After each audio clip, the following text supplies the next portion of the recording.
نحمده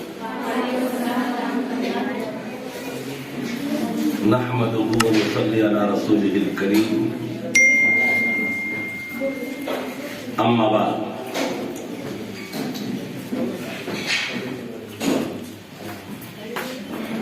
آج 24واں یوم تاسیس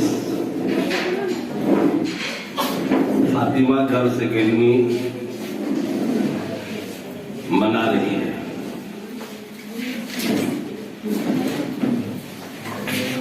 گویا کہ اس ادارے نے 24 بہاریں دیکھی۔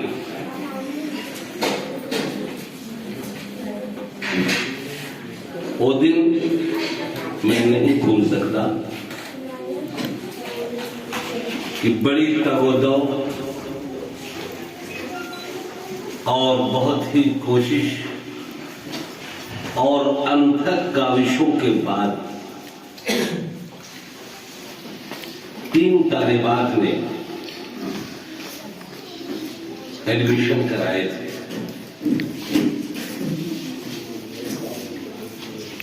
جب 3 ایڈمیشن ہو گیا تو میں نے پرنسپل صاحبہ سے یہ بات کہی تھی کہ الثلاثۃ جماعۃ ید اللہ علی الجماعۃ، 3 لوگوں پر مشتمل جماعت ہوتی ہے اور جب جماعت بن جاتی ہے تو اللہ کی مدد شامل حال ہوتی ہے۔ یہ فارمولہ یقین محکم، عمل پیغم،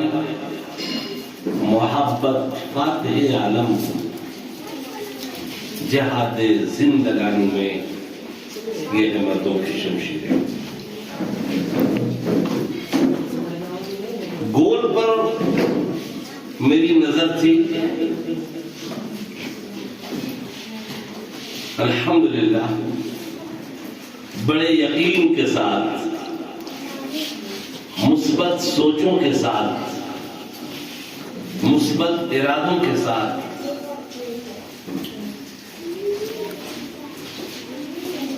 وشواس کے ساتھ عمل پیغم مسلسل اس کے لیے تقدو کیا گیا۔ یقین جانے یہ مسلسل تقدو نے آج اس ادارے کو وہ مقام دیا۔ اور جو کوئی بھی کچھ کرنا چاہتا ہے تو اس کے اندر یقین ہونا چاہیے، وشواس ہونا چاہیے، اور جس بات کو کرنا چاہتا ہے اس کے لیے تسلسل کے ساتھ کوششیں کرنی چاہیے۔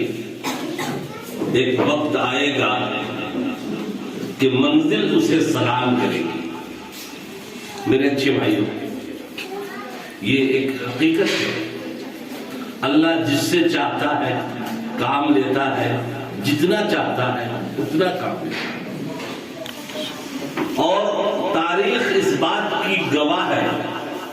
کہ اللہ نے جب بھی کسی سے کام لیا تو اس زمانے کا وہ نکارہ ہوتا ہے جس سے اللہ کام لیتا ہے۔ آپ تاریخ کے طالب علم ہیں، میں آپ کا ذہن اس طرف لے جانا چاہتا ہوں کہ پوری انسانیت کے ہوتے ہوئے جب ہاتھی والے کو بھسم کرنا ہوا، ہلاک کرنا ہوا، تو اللہ نے اس زمانے میں انسانیت کو چھوڑ کر ابابیل کو اٹھایا، اور کسی تیر، طوفان اور بڑی طاقت کے استعمال نہیں کیا، بلکہ معمولی کنکریوں سے ان کو ہلاک کیا۔ پورے عالم کو جب تبدیل کرنا ہوا تو عرب کے اس شخص کا انتخاب ہوا کہ جس سے پہلی بار یہ بات کہی جا رہی تھی پڑھو، تو شخص نے اپنے دونوں ہاتھ اٹھا کر کہا تھا ماں انا میں پڑھ ہی نہیں سکتا، میں پڑھا ہوا نہیں۔ اور دنیا کے اندر جب انقلاب لانا ہوا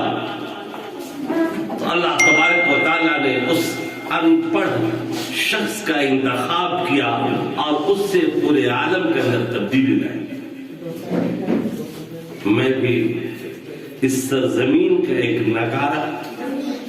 مجھے اللہ رب العالمین نے جو توفیق دی اس کا میں شکر ادا کرتا ہوں، اور میں اس کے لیے سربا سجود ہوں کہ اللہ رب العالمین نے توفیق دی اور طاقت دی۔ سچ ہے، جب آپ اسٹیج پہ ہوتے ہیں اور آپ کے پروگرام کو جب میں دیکھتا ہوں،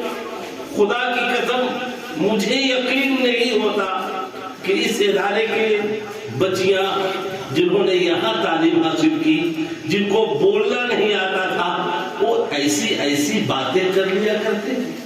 کتنے کانفیڈنس کے ساتھ آپ بات کرتے ہیں کہ میں کبھی کبھی چکرا جاتا ہوں، آیا یہاں کی تربیت یافتہ یہ طالبات ہیں یا کسی بڑے یونیورسٹی اور بڑی جگہوں سے آئی ہوئی بچیاں۔ اللہ کا بہت بڑا شکر ہے، اس ادارے کے ذریعے سے ایک انقلاب آ چکا ہے، اور بہت تھوڑے وقتوں میں ایک ایسا انقلاب آنے والا ہے جس کو آپ اپنی آنکھوں سے دیکھیں گے کہ پورے دخترانہ ملت اسلامیہ اسلامی تہذیب میں ہوں گے اور دوسروں کو اسلام کے شعائر کی دعوت دیں گے اور سبھی کو بہتر راہ بتائیں گے اور خود بہتر راستے پہ چل کر دکھائیں گے۔ اللہ تبارک و تعالیٰ اس ادارے کو نظر بد سے محفوظ رکھے اور کرنے والوں کو توفیق اور طاقت عطا کرتے رہے۔ خاص طور سے جو کچھ میں پاتا ہوں، میں اپنے اساتذہ کرام اور یہاں کے پرنسپل صاحب کا شکر گزار ہوں، ان کی تربیتوں کا یہ نتیجہ ہے اور یہاں کے اساتذہ کرام کی یہ محنتوں کے ثمرات اور سوغات ہے۔ اللہ تبارک و تعالیٰ سب کو صحت اور سلامتی کے ساتھ زندگی عطا فرمائے اور مزید اس ادارے کو آگے بڑھنے کی توفیق عطا فرمائے، اور جو راہیں مسدود ہیں ان راستوں کو کھول دے۔ اللہ تبارک و تعالیٰ یہاں کی بچیوں کے لیے بہتر راہ بنا دے کہ جو بچی یہاں پر داخل ہو وہ کسی میڈیکل کر کے نکلے، انجینئر بن کے نکلے، جن کی دنیا بھی بہتر ہو، جن کا آخرت بھی خوشگوار ہو۔ اللہ تبارک و تعالیٰ ہم سب کو عمل کرنے کی توفیق عطا فرمائے اور